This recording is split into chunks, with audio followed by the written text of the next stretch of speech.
అంబేద్కర్ కోనసీమ జిల్లాలో hepatitis B వ్యాప్తి ఆందోళన కలిగిస్తోంది.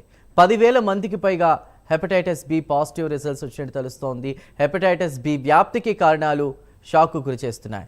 25 ఏళ్ల క్రితం జరిగిన తప్పుకు నేడు ప్రజలు అవస్థలు పడుతున్నారు. 50 ఏళ్లు దాటిన వారిలో పాజిటివ్ లక్షణాలు ఉన్నట్లు గుర్తించారు. 25 ఏళ్ల క్రితం ఆర్ఎంపీలు ఒకే సిరెన్స్తో ఇంజెక్షన్లు వేయడంతో నిద్రాణంగా వైరస్ ఉండిపోయింది. 25 ఏళ్ల క్రితం ఒకే బ్లేడ్తో క్షవరం చేయడం కారణంగా గుర్తించారు. వృద్ధాప్యంతో రోగ నిరోధక శక్తి తగ్గడంతో వైరస్ యాక్టివ్ అయింది. ప్రత్యేక శిబిరాల ద్వారా వైద్య ఆరోగ్య శాఖ అప్రమత్తమైంది. మరిన్ని వివరాలు దీనిపై మా ప్రతినిధి శ్రీరామ్మూర్తి అందిస్తారు. శ్రీరామ్మూర్తి. చందు, ఇప్పుడు చూసినట్లయితే ఏదైతే హెపటైటిస్ బి, సి ఈ ఏదైతే పాజిటివ్ కేసులు వస్తున్నాయో దీనివల్ల ముఖ్యంగా ఈ ఆంధ్రప్రదేశ్లో చూసినట్లయితే కోనసీమ జిల్లాలో ఒక ఆందోళనకరమైన పరిస్థితి నెలకొంది. అంబేద్కర్ కోనసీమ జిల్లాలోని ఇక్కడ కాట్రేనికొండ మండలం పల్లంలో నెల రోజుల క్రితం ఈ హెపటైటిస్ బి, సి కేసులు అధికంగా ఉన్నట్లు గుర్తించి వైద్య శిబిరాలు నిర్వహించడం మొదలుపెట్టారు. అయితే రాష్ట్రంలో చూసినట్లయితే ఇక్కడ 5 జిల్లాల్లో ఈ హెపటైటిస్ బి చాలా అధికంగా ఉంది. అది కోనసీమ, కర్నూలు, గుంటూరు, విజయనగరం, శ్రీకాకుళం, కాకినాడ ఈ జిల్లాల్లో చాలా అధికంగా ఈ కేసులు ఉన్నట్లుగా, పాజిటివ్ కేసులు ఉన్నట్లుగా మనకి ఇప్పుడు మెడికల్ సర్వే రిపోర్ట్లను బట్టి మనకు అర్థమవుతున్న పరిస్థితి ఉంది. అయితే ఇప్పుడు దీనికి గుర్తించిన వెంటనే దీనికి పరీక్షలు ఇంటింటికి తిరిగి పరీక్షలు నిర్వహించే కార్యక్రమం ఇక్కడ జిల్లా కలెక్టర్ మహేష్ కుమార్ కోనసీమ జిల్లాలో ఇక్కడ నెల క్రితమే చేపట్టారు. దీంతో ముఖ్యంగా ఎక్కువగా ఉన్న కోనసీమ ప్రాంతంలోనే చాలా ఎక్కువగా పల్లం గ్రామంలో ఈ కేసులు ఎక్కువగా కనిపిస్తున్నాయి. దాదాపు ఒక కోనసీమ జిల్లాలోనే 10,000 కేసులు ఉన్నట్టుగా, హెపటైటిస్ బి కేసులు ఉన్నట్టుగా ఇప్పుడు గుర్తించిన పరిస్థితి ఉంది. ఈ అన్నిటికి కూడా ఇప్పుడు వైద్య అంటే 10,000 కేసులు రాష్ట్రం మొత్తం మీద హెపటైటిస్ బి కేసులు చాలా తీవ్రత ఉన్నట్టుగా గుర్తించారు. అలాగే సిలో హెపటైటిస్ సిలో కూడా చాలా అధికంగానే దాదాపు 5,000 మంది దాకా కూడా ఉన్నట్టుగా గుర్తించిన పరిస్థితి ఉంది. అయితే ఇప్పుడు కోనసీమ జిల్లాలో ఇప్పుడు పరీక్షలు నిర్వహిస్తున్న నేపథ్యంలో ఈ హెపటైటిస్ బికి సంబంధించి 51 మందికి చాలా సీరియస్గా ఉన్నట్టుగా నిర్ధారించారు. వీరికి వైద్య సేవలు అందిస్తున్న పరిస్థితి ఉంది.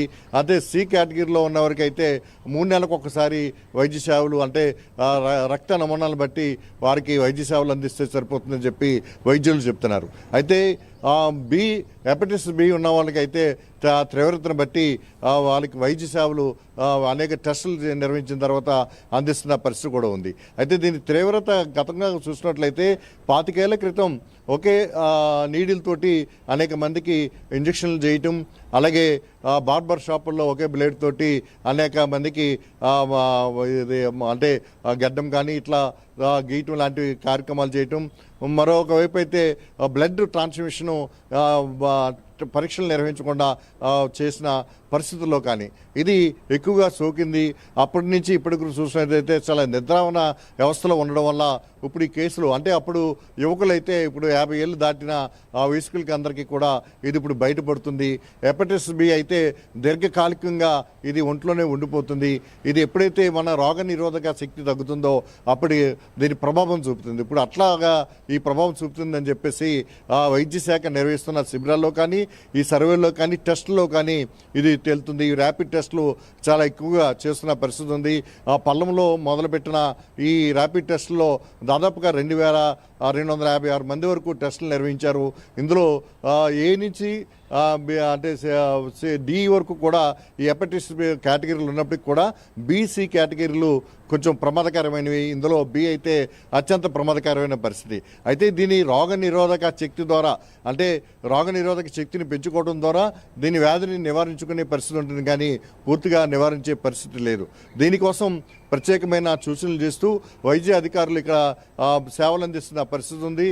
రాష్ట్ర వ్యాప్తంగా చూసినట్లయితే జాతీయ సగటు అంటే దేశవ్యాప్తంగా చూసినట్లయితే సగటు కంటే ఎక్కువగా ఇక్కడ 10 రెట్లు ఎక్కువగా ఈ హెపటైటిస్ బి కోనసీమ జిల్లాలో ఉన్నట్టుగా మనకి ఇప్పుడు వైద్యుల సర్వే బట్టి కానీ, ఈ ర్యాపిడ్ టెస్టులు బట్టి కానీ, ఇంటింటికి నిర్వహిస్తున్న ఈ టెస్టుల ద్వారా కానీ నిరూపితం అవుతున్న పరిస్థితి ఉంది.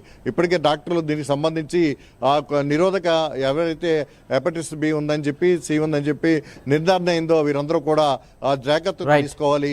వ్యాధి నిరోధకానికి వ్యక్తిగత వ్యాధులు తీసుకోవడం ద్వారా దీన్ని కంట్రోల్ చేయొచ్చు. లేదంటే ఇది లివర్ సంబంధిత వ్యాధులకు ప్రభావితం అయ్యి లివర్ ఫెయిల్యూర్ అయ్యి ఇది ప్రాణం మీదకి వచ్చే పరిస్థితి కూడా ఉంటుంది. అందువల్ల ప్రజలు అప్రమత్తంగా ఉండాలని చెప్పి కూడా ఎవరికైనా వాంతులు కానీ ఇక కడుపు నొప్పి కానీ వేరే శరీరంలో మార్పులు వస్తే కనుక వెంటనే వైద్యుల్ని సంప్రదించాలని చెప్పి కూడా ఇక్కడ డాక్టర్లు సూచిస్తున్న పరిస్థితి ఉంది. Chandu. Right Sriramurthy, thank you.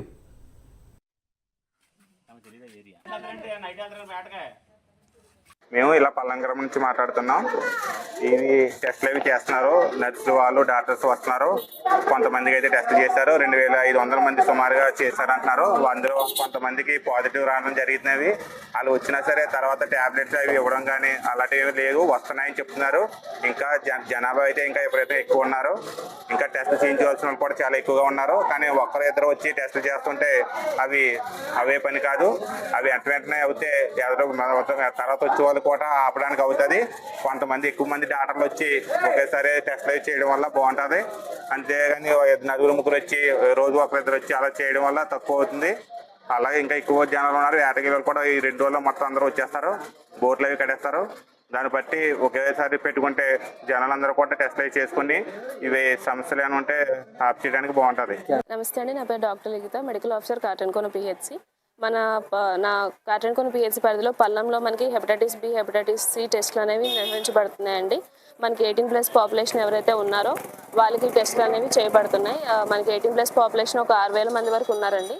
ప్రస్తుతానికి ఒక 2000 మంది వరకు టెస్టులు జరిగించబడ్డాయి. దాంట్లో ఒక 8% వరకు మనకి ర్యాపిడ్లో పాజిటివ్స్ అనేవి హెపటైటిస్ బి రావడం జరిగింది. ఒక 2-3% హెచ్సివి కూడా పాజిటివ్ రావడం జరుగుతుందండి. ఇలా ర్యాపిడ్లో పాజిటివ్ వచ్చినవన్నీ మనము ఏరియా హాస్పిటల్కి పంపిస్తున్నాము కన్ఫర్మేటరీ టెస్ట్ల కోసం. అవి కన్ఫర్మేషన్ మనకి ఇంకా రిపోర్ట్ మా వరకు ఇంకా అందలేదండి. మనకి hepatitis B, hepatitis C virus అనేదండి మెయిన్గా మనకి బ్లడ్ వల్ల కాంటాక్ట్ అవుతుంది.